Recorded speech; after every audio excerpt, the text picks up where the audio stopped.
This episode discusses suicide in an educational context. If you or someone you know is struggling, please take care while listening and seek support as needed. Viewer discretion is advised.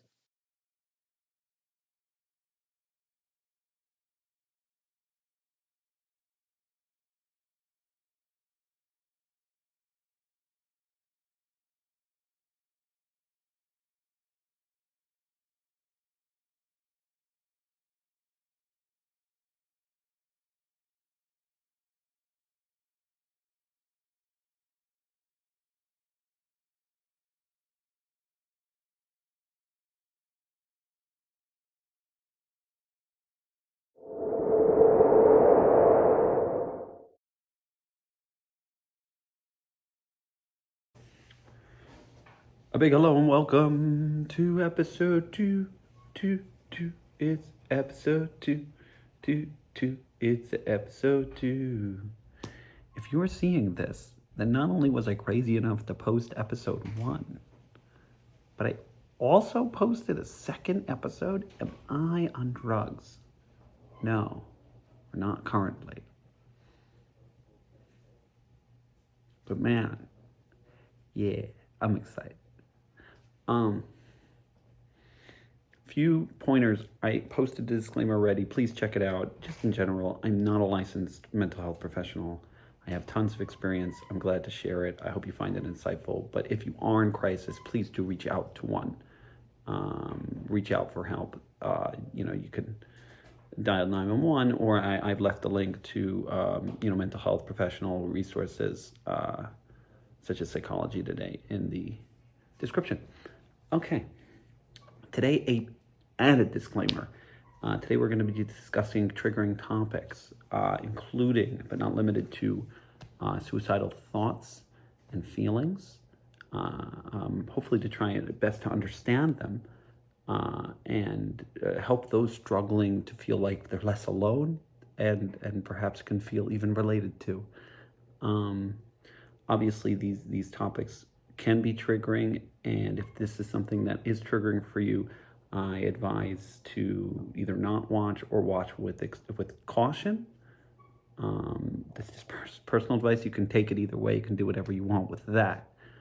But if you are someone who has struggled, is struggling, or knows someone who is, or just wants more information, I think this could be helpful. But certainly, take it for what it's worth. Finally, before I get into the topic of the day, I just want to, because in every episode I'm gonna touch on a bit of the enmeshed dynamics that I've come from. Remember, these episodes are going both out to the community where I came from. It's certainly, I do hope and think they will cycle through the community, but it's also going out to the general public. So I'm gonna do my best to define terms. Like last week I did pretty good. I don't think I used many terms that were not understandable by the general public. I did say maza, and it isn't actually an important term. It's a appetizer like meal that usually happens every Friday evening, either before Sabbath dinner or as part of Sabbath dinner. It's quite the delicious cultural ritual of Syrian Jewish people. It includes some of my favorite Syrian dishes. If you didn't see last week's episode, well, you missed out. But yeah, don't worry about Mazat. I'll get into it in a different episode. This episode's not about Mazat. As delicious as lahmacun are, and as deep as a metaphor that I can use them, in so many ways, about love, giving, sweet and sour. Anyway, so where were we? Right, in mesh dynamics. If you are in that community, even if you're not, maybe you're seeing a little bit, certainly if you're inside this community, I just want you to open your eyes to something. Open your eyes and ears and your heart. I'm super curious. See, I won't be able to see this. Maybe I'll hear about it from those I am in contact with, the few. But did they talk about it at your dinner table on Friday night? Like at the beginning of every Friday night meal, at least certainly in my family, the meal began with almost like a gossip a gossip 15 minutes, sometimes half hour, sometimes it overtook the whole meal. And I was so bored by this gossip, but I'm now understanding that gossip was a way of reinforcing communal beliefs for good and for bad, whether it was about someone buying a house or someone doing, finger wag, wag, wag, bad, bad, bad things that you're not supposed to do. So I'm just curious if you heard that kind of language at your recent dinner table around what I did. If you're watching video 2, that means I've already posted video 1, and while it wasn't that full of details or controversy, I don't think, the reality of it even existing is quite controversial, to my understanding at least. Certainly topics that I touched upon, and even did begin to bring insight to. So if you saw it and heard it, just start to zoom out a little bit. And not just see like, oh, come on, man, if you were going to do this, people are going to react. You know that. No, just zoom out to ask yourself the question, what does this do? What is this conversation that I'm watching if someone is gossiping, particularly in big family settings, about this particular channel?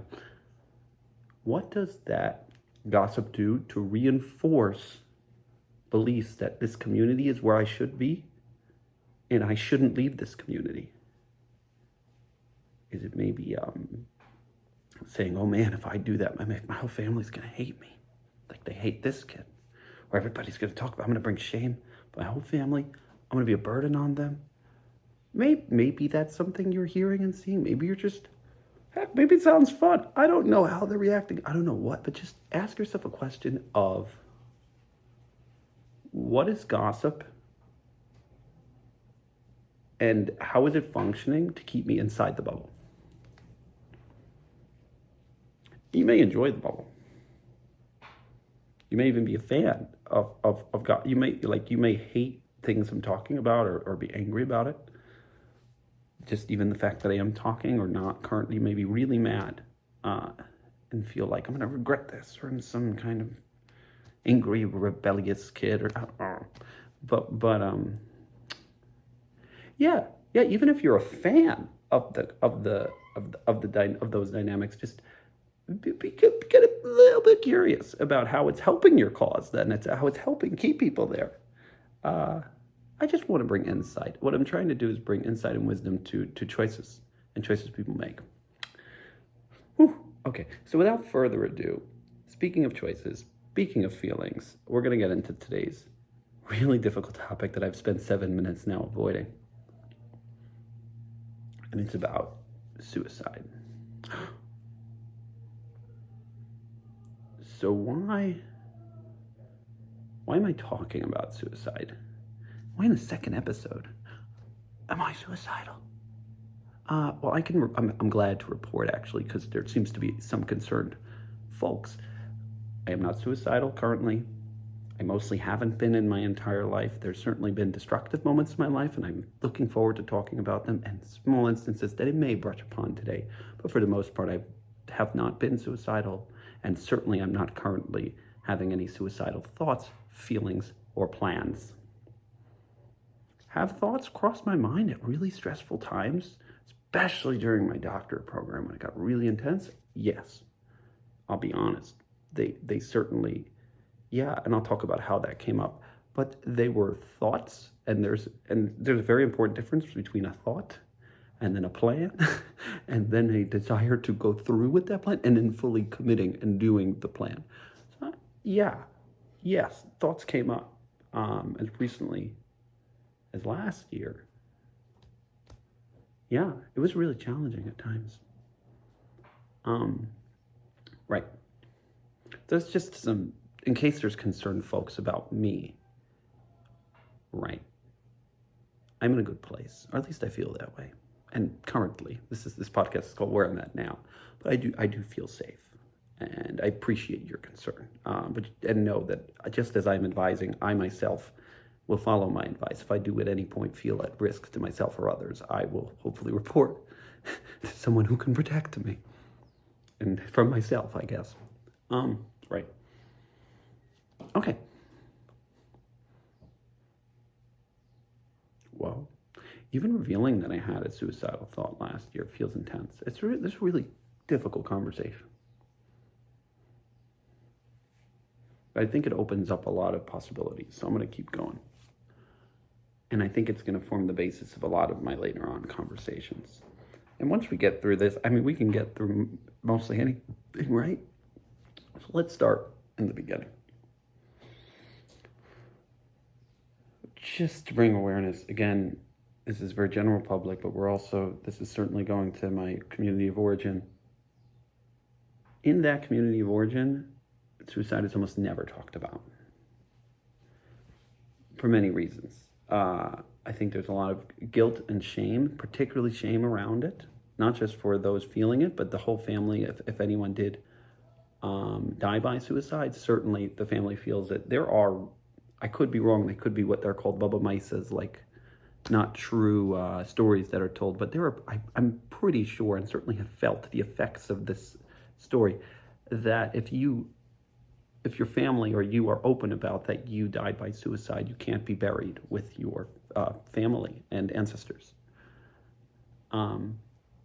That's my information. If someone wants to fact check it and tell me it's not true, please do. But certainly, even the fact that I still think it's true is really problematic.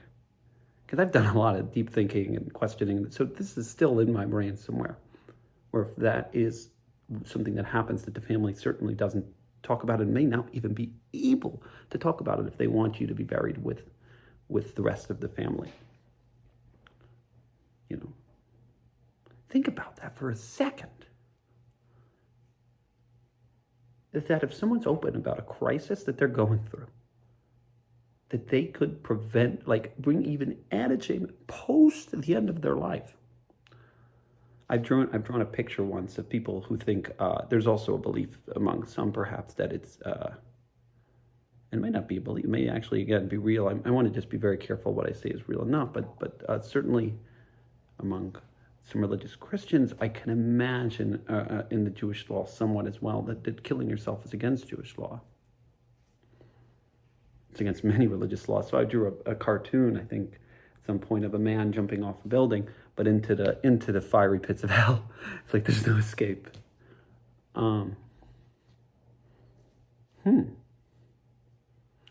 That's pretty rough. Right.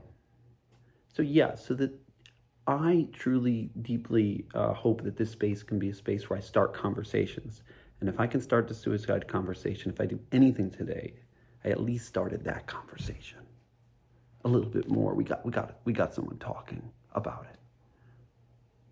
Because when someone talks, I think it gives permission of others to talk, and maybe others who are going through it too, and just so they can know they're not alone. And they could know that this is not something to be ashamed of. This is a normative, generally normative reaction that happens in many, many, many people. It's part of everyday life. And I'm going to explain psychologically why it comes up. Or why I think it comes up. Just a theory. But yeah. You're not alone.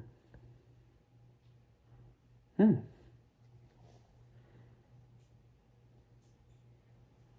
it's just really disturbing that so many of these people not only feel the need to end their life or desire to, but they feel that's alone in that desire. And in that way, they have to not only die, but die alone. That is really, really upsetting. Now, there are some cases in the community that may or may not have been clear. So, like, when the young kid dies of a heart attack. With respect to any families involved, I will not be using this channel to spew any theories. But certainly what I will do is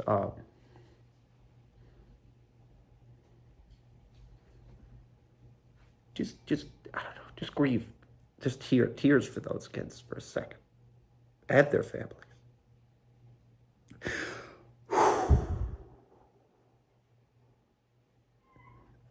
Okay.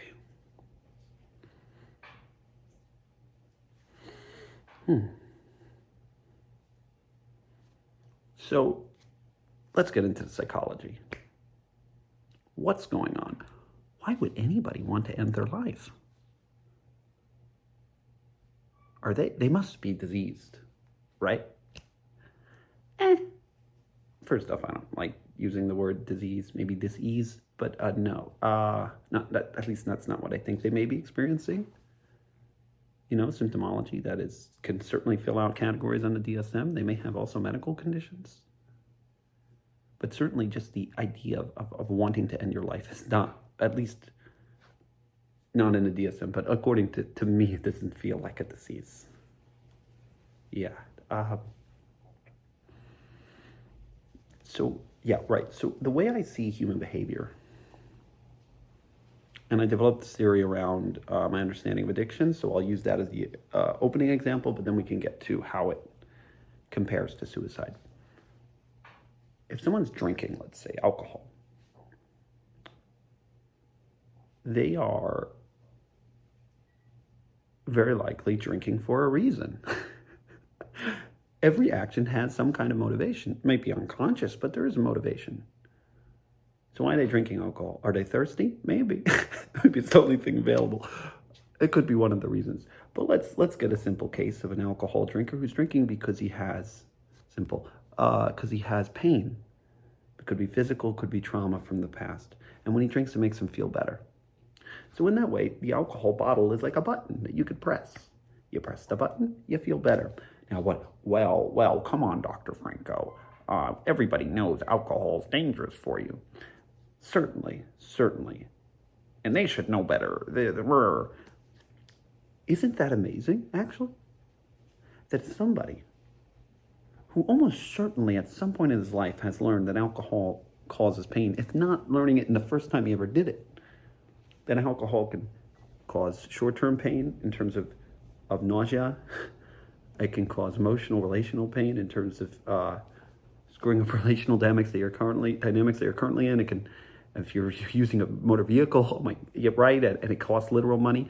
It can have long-term gut health problems. It can affect your brain. I went to the local DARE-like class called SAFE.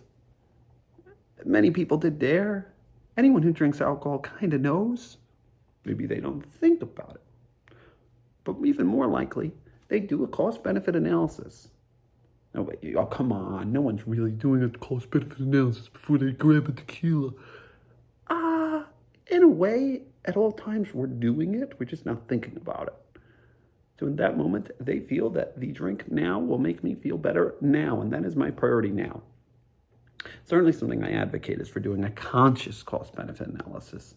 So taking that breath and going, is it good for me? But for argument's sake right now, they are deciding in that moment that this drink, oh, well, in AA they say, you drink the first drink and the next drink drinks you. I think that people make choices. Certainly they make influence choices, and we can get into the influences and motivation, but people make choices. And so the man who goes for the drink, the woman, anyone who's going through this, goes for the drink, and it makes them feel better in the moment. Right. So they have a feel better button, and they keep pressing it because the moment for them is really painful. And that could be as simple as social anxiety at a party, or as just wanting to feel more confident, trying to, chat with the ladies. Or you've had a long day at work and you just want to crack open a beer, or that Bud Light commercial really looked good and you want to feel that vibe, that those chill vibes that those people had. Or maybe you're drinking Shabbos wine. I don't know what you're doing, but for whatever reason, you're choosing to use something, that has clear negative side effects, and you're saying that the positive side effects, at least in this very moment, outweigh it from you. That doesn't mean you're saying in the long term. It just says right now, this is the choice. This is what I'm buying. You're buying alcohol in that way. So this gets a little more complex around some serious mental health, but I have some incredible theories that I've gotten to even test in around delusions with the same concept. It's a little trickier, and motivation is certainly tricky to understand. But with a delusion, I always want to ask, what is this delusion doing for the person? So for example, someone has a delusion that they're God. Why might someone have that delusion? Well, ask the question. Just like with alcohol, what is the alcohol doing for him? What is this delusion that he's God doing for him? Well, with alcohol, it probably makes him feel better, right? So what? How could thinking he's God make him feel better? What can God do that I can't?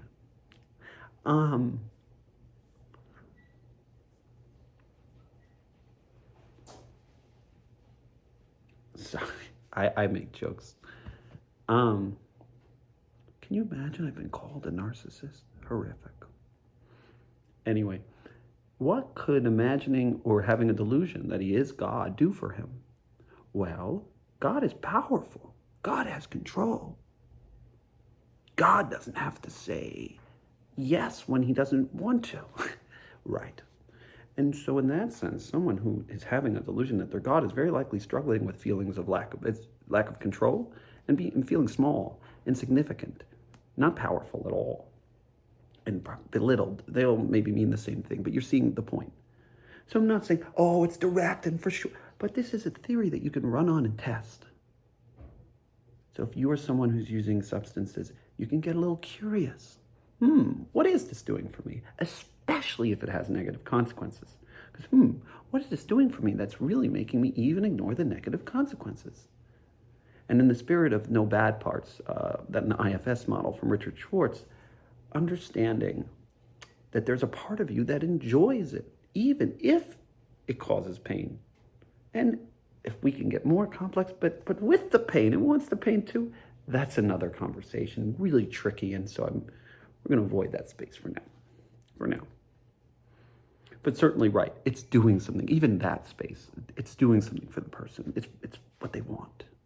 Now, what they want, come on, they want is a tricky word. It's what they're, a lot of this is unconscious, but it's certainly something they're trying to achieve.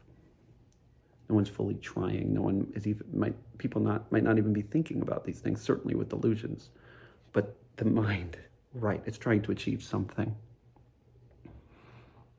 The same way we try to achieve something with any behavior. Right. And so now that brings us to suicidal thoughts, feelings, and actions. So let's ask the question.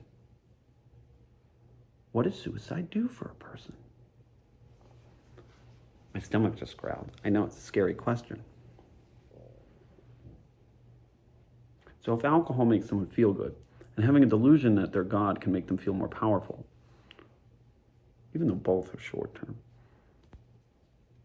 maybe, what can suicide do for a person? And you're like, come on, Dr. Franco, this is obvious. What do you have to say this for? It stops the pain. Is it so obvious? And are we talking about it in a compassionate and curious lens? See, I don't know if you've ever played Pokemon, but in the Pokemon game, when you're stuck in a cave and they're surrounded by Zubats and Geodudes, and you're just really bored, or you need to heal your Pokemon, it's really an item you almost never use. But there's an item called the escape rope. This is a video game, Pokemon Red, from the 90s. And if you're stuck in a cave and you're in trouble, you can always just click the escape rope, and your guy does a little spinny, and he's out of the cave. And maybe that's the escape rope. It's just a theory, but it's certainly worth being curious around.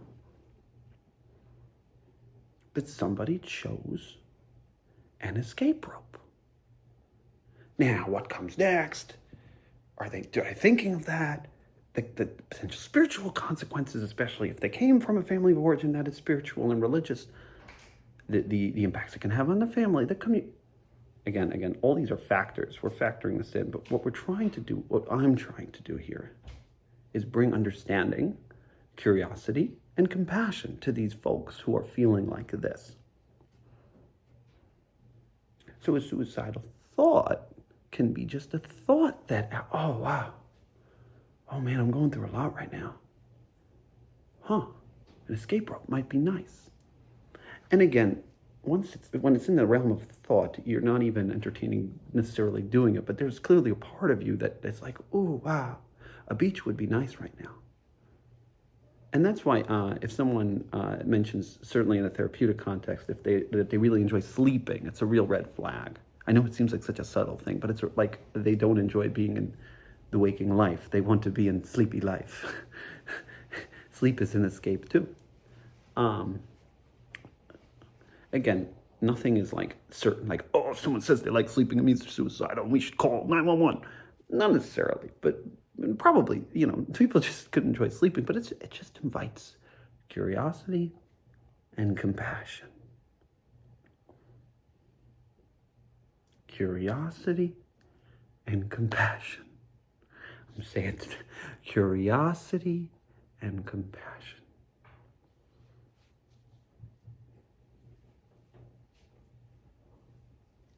And so,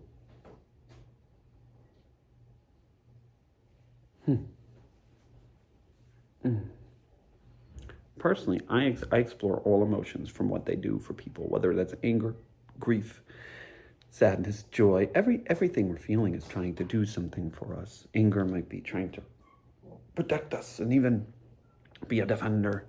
And sadness might help us and other people know we're going through something difficult. And grief can help us process, but be aware that something is in need of processing. Fear is just making us aware that something's out there, it's coming. Now, these things are not always attached to real ideas, and can it can go into overdrive, and that's when we get into problematic symptoms. Particularly fear and sadness can really, really impact life functioning. But any of the anger, if you got anger on overdrive, good luck. And if you've got anger suppression on overdrive, good luck. And many times, especially if we're going to be in the topic of people who are having suicidal thoughts, anger, and see, I feel my anger up here on neck and shoulders. Anger, when you're someone who doesn't want to harm others and you're feeling, always like a burden, anger can go inward. Even for me, it goes right through. Yeah, it's really painful. When anger goes inward in the form of self-hate, self-criticism, that inner critic, right? And everybody has an inner critic somewhere, meaner than others. I like to talk to my inner critic sometimes, get to know it a little bit. And my inner critic's a yeller. You king idiot! You really messed it up this time. Come on! Get your together. How dare you do that? You don't even care about me. And you may find, actually, you may find that the inner critic, or whatever that yelling self-hating voice that for me lives in my neck, may live in other places for you. You may find that voice reminds you of someone you once knew or currently knew, an important authority figure in your early life. Maybe just a thought, somewhere we can be curious around. Where have I heard these words before? I remember I was speaking to someone and he was worried about not having a real job, and he told me, well, I don't want to be jerking off. And I looked at him and I was like, well, sir, the only times I hear that term used are by people born 1970 and earlier. Where have you heard those words before? Right. Just something to invite curiosity around. And how is this self-hate helping me right now? So, because, the topic is suicide, it's very difficult, it's very hard. I don't want to talk about it. Nobody does. It's awful, horrific, but let's try. We're going to try. I'll try it here. And so, so someone is really, when someone is thinking of that escape rope, now you go, Dr. Franco, you're making it sound amazing, that all their problems could go away. What do you think, it's a beach? What are you trying to convince them to do it? I'm not trying to convince. There's this, I think, erroneous theory going on, particularly in AA circles, that if you talk about past use or fantasize about it, that you're going to trigger other people into using.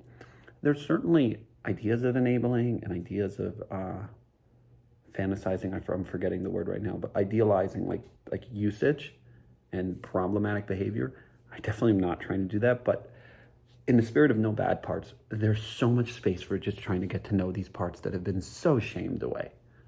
Imagine for a person who feels already like a burden to their family, if they have a suicidal thought, like a part of them is having that thought, they're like, fuck, what do I do? What do I do? They probably do the same thing that many therapists, licensed professionals do. Dial 911 and get rid of the problem, or what their family, or what we all do. Silence. Shame it away. No, I don't really feel that. That's not mine. Instead of just, whoa, that was really intense. Maybe I need to breathe for a second. Do I need to call someone? Am I in need of help? Now here we're going to get a little scarier. Maybe, and this is where we get into the assisted suicide realm. I know, tricky. Maybe, just maybe, not everyone wants to live and be alive. I'll let that sink for a second. Yeah, that's heavy. It's very possible that for some people, life and living is torturous. And certainly, I could hear my stomach grumbling. We can feel compassion for these people. Now, what to do when someone feels those feelings? And they may even be closer to the truth? Well, before anyone makes any long-term life-changing decision, whether it's a life-changing surgery, a long-term marriage, or the decision to not be alive anymore, I would always recommend doing a lot of weighing of pros and cons and experimenting with different things, like dating. Date the tattoo before you put it on, maybe get a temp for a month. So how would you date suicide? Right. Well, first off, hopefully it would mean, and this is so unlikely given just how alone people feel in it, but if someone was brave enough to bring this to their local therapist, and the therapist didn't freak out, dial the number right away, and the therapist was in a state and country that allows for even conversations around this, because in many states and countries, these kind of conversations, certainly in a professional setting, I'm not a professional, I can talk about this, but in a professional setting, or I think I can, I hope I can, if this gets taken down on YouTube, or I'm going to find a platform that can post this, maybe I'll have to start OnlyFans. But, right. So if you are in a country, right, so people are protecting the risk. They might not even want to have these conversations. But let's say, for argument's sake, you're in a country somewhere in Europe that allows for assisted suicide. I think the responsible thing to do, and you might say, like, I'm shaming, like, if you're going to go all the way to the left or right, whatever, and if you're, like, the biggest fan of assisted suicide, and you're like, you're shaming them, they should be alive, they say they want it, means they want it.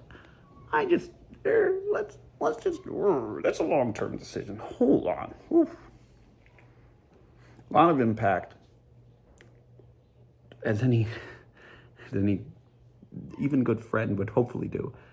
Oh, and it might be too difficult, and someone could admit, like, look, this is not for me, this is not my space, I get anxious, I want you to be alive, I'm biased, right? How many people have a life bias?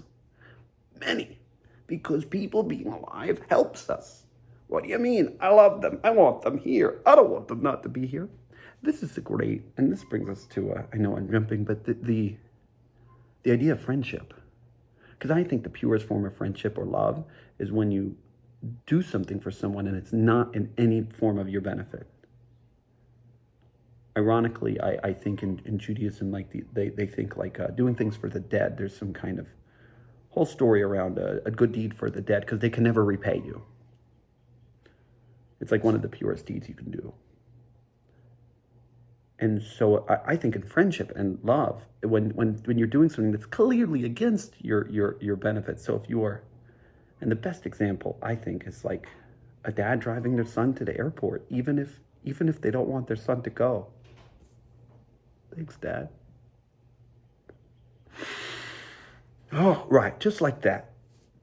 There's a great scene. I posted it probably at this point, but I'll link it again. Where in Good Will Hunting, where the friend says, "If you're still fucking here in 20 years, I'm gonna kick you. I'm gonna kick your ass myself. I'll kill you."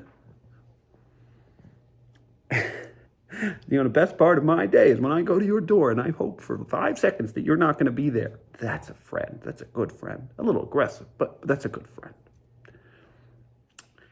Hello, it's me from the future.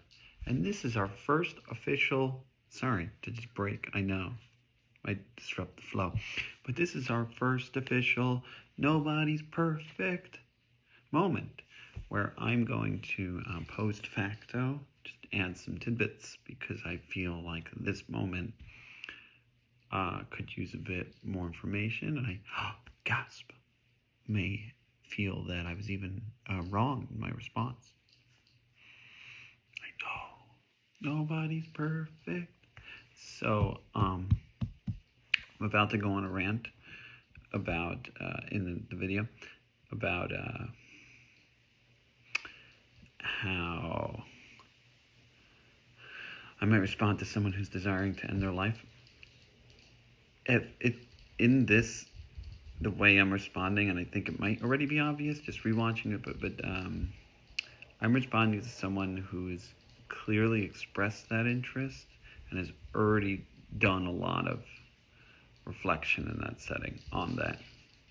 So like something I think that I missed here and why I'm coming back is like the first thing you can do certainly is a safety assessment. Like, are you feeling safe? Do you need assistance in that? Do you have a plan? Are you have you had thoughts like this before? You can certainly, a safety assessment, there's not just a black and white dial 911 and entertain the thought. There can be a middle ground where you do a risk assessment. Even as a friend, you can just go, all right, like, what do you need right now? How can I best be supportive of you? Are you feeling a danger to yourself? Yeah. After a safety assessment, there's even potential of being more empathetic, not just advisee. That what I'm about to do, and you'll see, is go into more of an advisory role, where an empathetic role, which I'll do a little bit more later on, would sound something perhaps like, are there parts of you, can you tell me about those parts that don't want to be alive anymore? And we could explore those and where they're coming from and what are their interests and desires, with real curiosity and compassion. I screamed that, for most of this episode, but here's an example of where I might have missed it. So with curiosity and compassion, can we speak to those parts that want to end their life? And then on the other side, can we speak to the parts that maybe aren't ready to and what they're desiring? And maybe even the part that feels like telling me, what is it looking for? What does it come to this conversation for? Okay, this has been a Nobody's Perfect break. Sorry to interrupt. Here is back to me. Right. If you are open to having the conversation, this is what it might sound like. Well, okay. So right now you're saying your life is extremely painful. Being alive is awful. And you no longer want to be alive. Is that what I would confirm, I would reflect back what they're saying and they can say, yes, this is exactly what I'm saying. And again, this is not as a therapist. I'm not giving what a therapeutic session would be like. I'm just being a validating friend here. And then I might go, well, have you ever desired to live or have any desires in life that you didn't try yet? I don't know. It might seem like a silly question, but just, is there things you'd like to try before you choose the permanent option of not being alive anymore? Now, there may be financial constraints. And again, that's a huge reason why people do rely on, negative consequence-filled risks that bring benefit is because they don't feel like they have other options. So someone who turns to alcohol instead of therapy may not know therapy is an option or maybe can't afford therapy. Because therapy can relieve pain. It could also create pain, but can relieve pain. And it is not as taxing on the body as alcohol, but certainly financially it can be more expensive, especially if it's not covered. Now he's advocating for alcohol, this asshole. I'm not telling people to drink. I'm just doing cost-benefit analysis. We're just trying to weigh pros and cons here. So I would recommend someone try things that aren't permanent. They're still dead set on doing it. All right, are you open to experimenting with what that might feel like to no longer be alive? And I go, what do you mean? How might I experiment with that? Well, there are sensory deprivation takes. And you're, oh, come on, that's not death. But I don't know. Maybe you could write a letter. See what that feels like. Maybe you can sit in a dark box for a day, 24 hours. See what it feels like. Report back. Say, I was scared. And obviously, you're never going to fully. We virtually simulate with AR goggles and what VR goggles of what jumping off a building could look like. You're like, dude, this is crazy.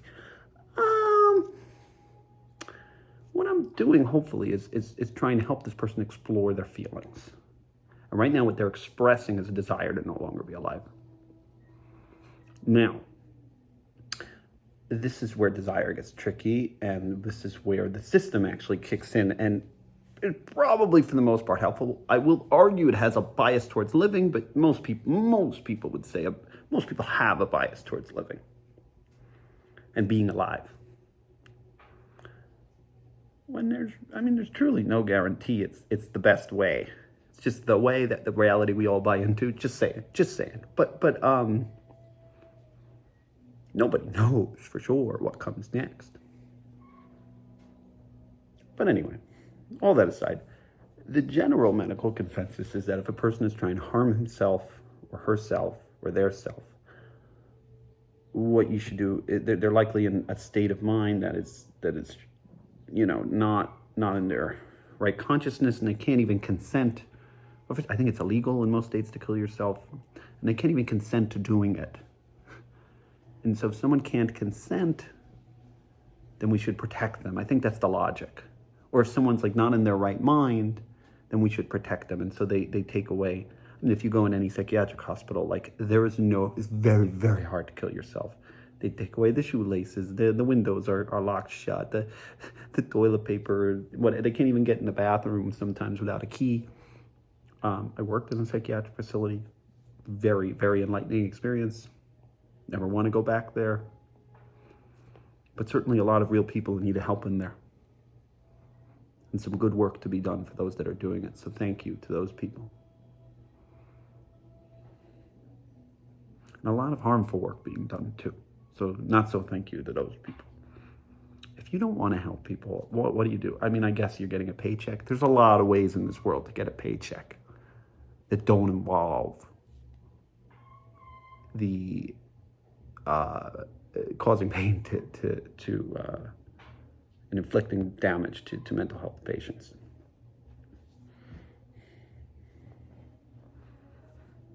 Sell hot dogs. Yeah, you're inflicting pain on people's guts. Okay, just sell hot dogs. I can't sell I don't know. Everyone makes choices, right? Okay. So I'd hope that someone would get a chance to experiment with it the mainstream health system. So it'll just protect them as much as possible. So it'll put them in a hospital and put them on medication and till they're like okay with their life and not wanting to do that anymore. And they may be really grateful. So that's certainly something to be aware of if someone's in an acute state and not even in their right mind, so they can't even make conscious choices. So you'll want to protect them there. I get that, and for the most part, I can agree with it. I can hear arguments, but certainly, many people are not in that state. All this is over in a spectrum, and many people may feel they're actually in a state where they're able to make decisions and think relatively clearly. And even if it's not, it doesn't, right? Just because they're not in the right mind doesn't mean they can't know they're in torture. I will never forget. This can feel like a lot to share. I don't even know if this is mine to share, but my grandfather going through dementia, he could barely speak, barely see anybody. But in just little moments where he could get words out of his mouth, he would express that he didn't want to be alive anymore. And we kept him alive for a while. That was really painful for everyone involved. I'm not blaming anybody. It was a horrific way to go. I don't wish on another person, but just for an example of someone who can be conscious in a not so conscious state to the outside world. Right. Yeah, so this is not just like your suicidal teenager. This is anyone across the life spectrum who no longer wants to be alive.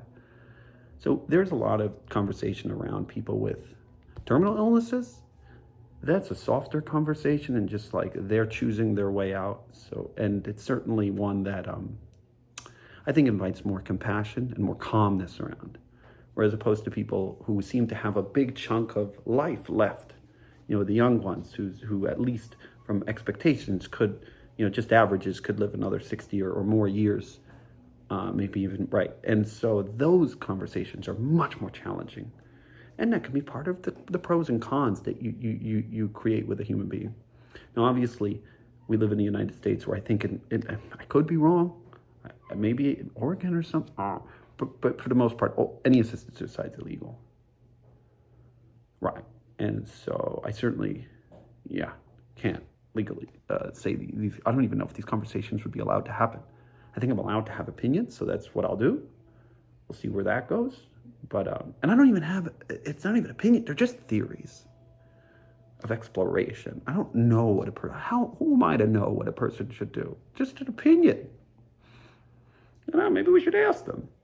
And sometimes when you go behind it, actually, and this is the best part about curiosity, you start to actually ask about the suicidal thought and really ask curiously and compassionately what it's addressing. And sometimes they go, I'm in pain. Okay, so tell me about your pain. I'm here to hear it. I'm here to receive it. What do you got going on? If you do trust me, you don't have to.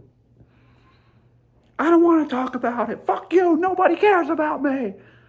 Okay. I hear you. You don't have to. What do you want me to say? My life's terrible. I hate everybody. Right. See? Right there. You can start a conversation. My life isn't terrible. I don't hate everyone. This is method acting. But right. Start a conversation. Instead of, if someone goes, I have a suicidal thought. 911, he has a suicidal thought. No, I have a suicide. Oh, really? You're no longer wanting to be part of this life? You don't have to say it so robotic, but can you tell me more about that, of what you're going through that makes being part of this life so aversive, so repulsive, so triggering, so painful? And maybe through sharing, they can feel, wait, wow, I feel clearer now. I feel like I can trust another human. And maybe the world's not such a cloudy place.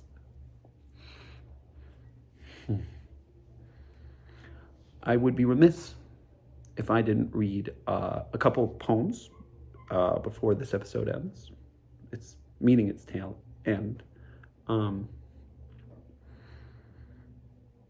I realize we hit already on a lot of sensitive topics, and a lot of this discussion was not finished. But for me, it's for some reason I feel like I'm getting closer to at least a stopping point along this mountain. We can certainly come back to it. But I hope this just starts the conversation of curiosity and compassion. I want to be very clear, not advocating for people to end their lives. By no means. What I'm advocating for is curiosity and compassion around the thoughts and ideas. And by being curious, I'm hoping we can learn a lot more about what those people are going through, and perhaps, and very likely, even learn about what their motivations are, and give them space to let those feelings out, and perhaps even decide within themselves to be here and participate in this life that can be magically delicious. Yes, it can.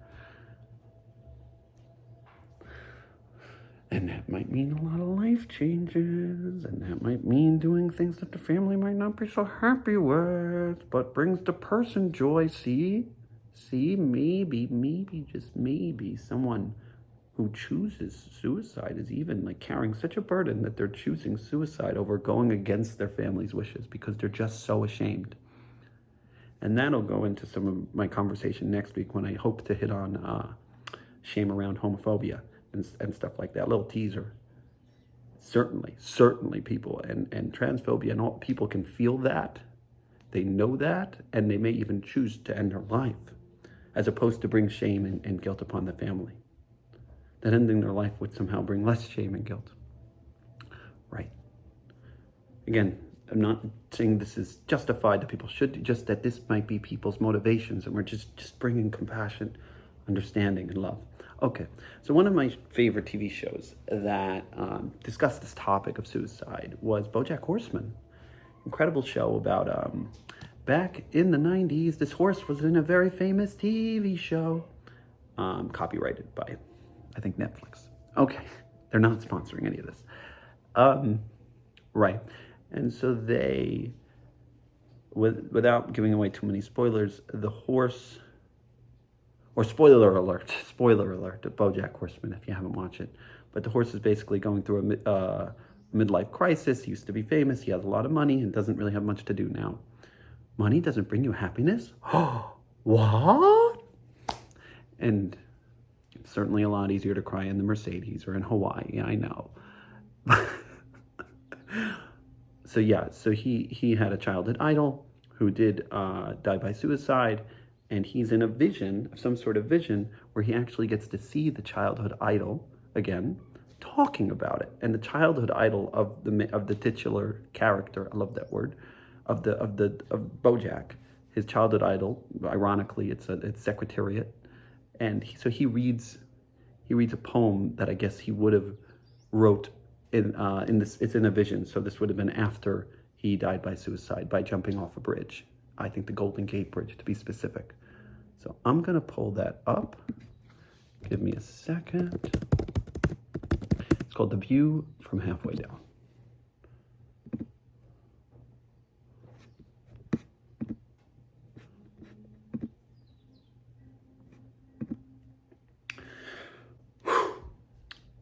The View from Halfway Down. The weak breeze whispers nothing. The water screams sublime. His feet shift to teeter-totter. Deep breath, stand back, it's time. Toes untouched the overpass. Soon he's waterbound. Eyes locked shut, but peak to see. The view from halfway down. A little wind, a summer sun, a river rich and regal. A flood of fond endorphins brings a calm that knows no equal. You're flying now. You see things much more clear than from the ground. It's all okay, it would be. Were you not now halfway down?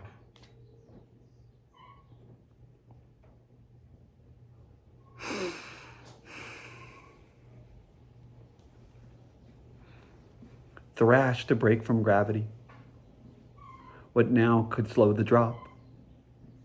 All I'd give for toes to touch, the safety back atop. But this is it, the deed is done. Silence drowns the sound. Before I leaped, I should have seen the view from halfway down. I really should have thought about the view from halfway down. I wish I could have known about the view from halfway down. Right. So just a lot of what we touched upon. We can give it a moment though. Just take a breath.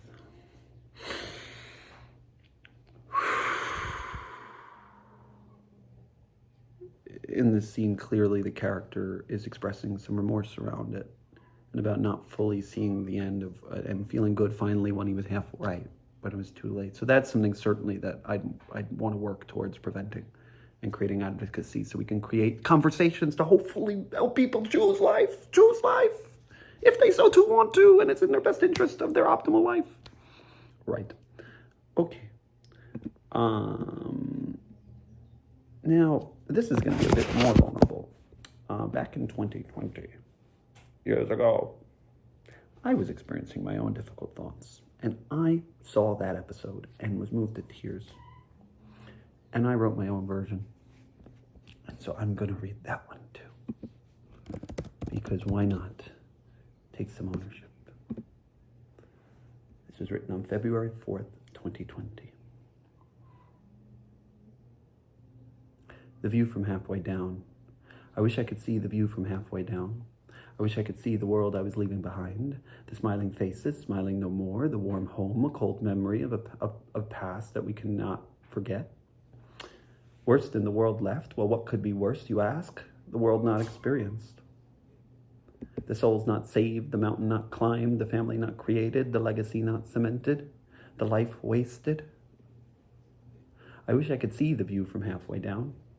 Maybe I would decide that life was worth living. Maybe I would appreciate the blessings I was given. But the blessings can be a burden. They can turn a young man old with experience. They can make you scream out, "Oh, why God? Why me? I didn't deserve these blessings. I don't deserve to be here. Why, God, have you kept me here? Why are you making me stay?" I sit here staring at a chair. In a room, alone, it's dark. I have no contacts or glasses on, and now I can finally see. I can see that it was my own voice yelling at me. "You're not good enough. You don't deserve this. You fail over and over again. You're a bad person." It is this voice that asks God, "Why am I here?" It is this voice that has led me to this point. Falling through the air with a clear view now of the sea staring right back at me. As I fall, I remember that God loves me. God loves me for me. And if he didn't, I wouldn't be here. I'd be somewhere at the bottom by now, and who knows how they'd find me. Yet I'm not falling. I'm blessed with a view from my couch of a life almost missed, a life I haven't even started yet. God damn it, I deserve to be here. And mostly thank God for giving me the view from halfway down and letting me live to tell the tale. Thank you, and have a magically delicious day.